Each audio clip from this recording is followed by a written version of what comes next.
Buenas a todos, saludos desde Telecinco Mentiras. Conferencia traducida a español de adivino Bill Gates. Resulta que él en 2015 ya sabía que la siguiente guerra sería con bacterias. La conferencia no tiene desperdicio alguno. Y sin más rodeos, dentro video. When I was a kid, the disaster we worried about most was a nuclear war.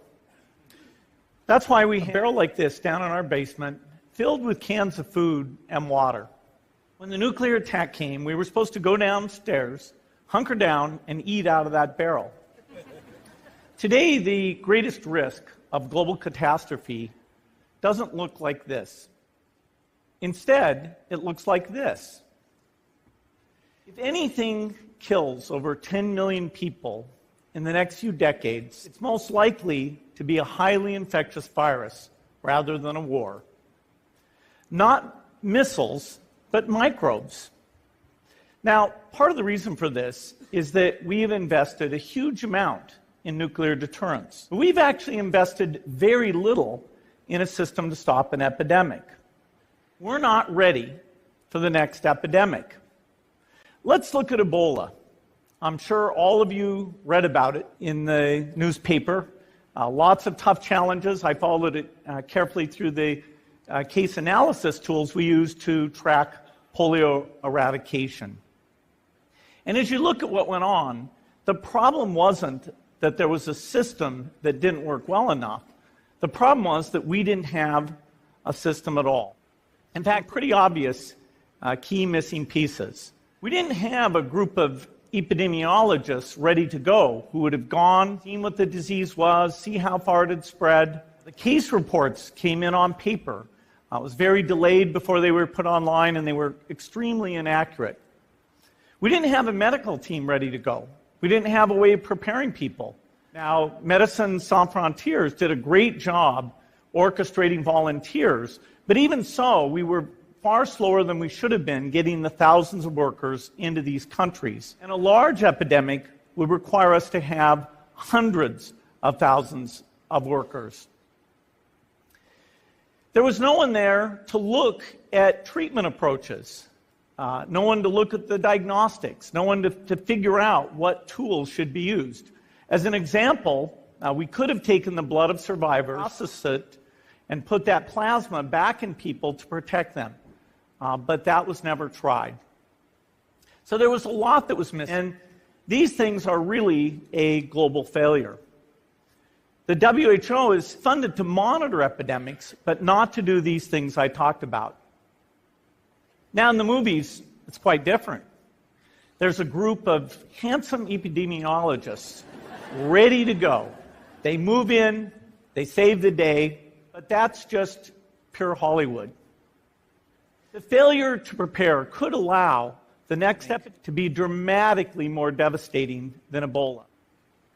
Let's look at the progression of Ebola over this year. About 10,000 people died, and nearly all were in the 3 West African countries. There's 3 reasons why it didn't spread more. The first is there was a lot of heroic work by the health workers. They found the people and they prevented more infections.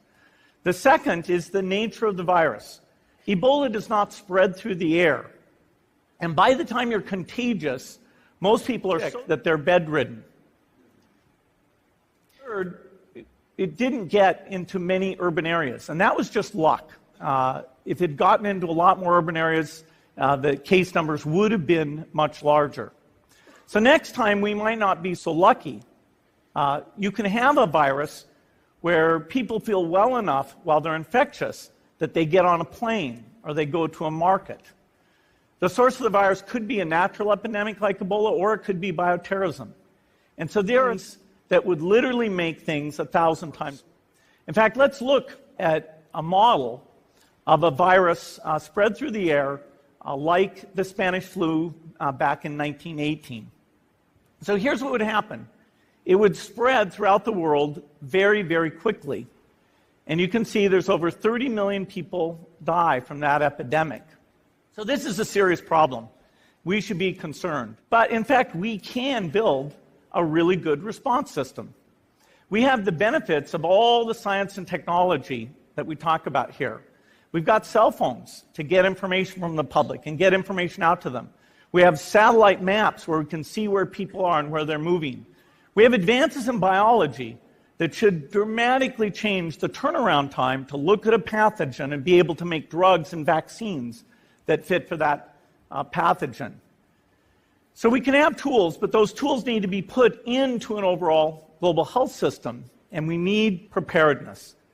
The best lessons, I think, on how to get prepared are, again, what we do for war. For soldiers, we have full-time waiting to go. We have reserves that can scale us up to large numbers. NATO has a mobile unit deployed very rapidly. NATO does a lot of war games to check, are people well-trained? Do they understand about fuel and logistics and the same radio frequencies? So they are absolutely ready to go.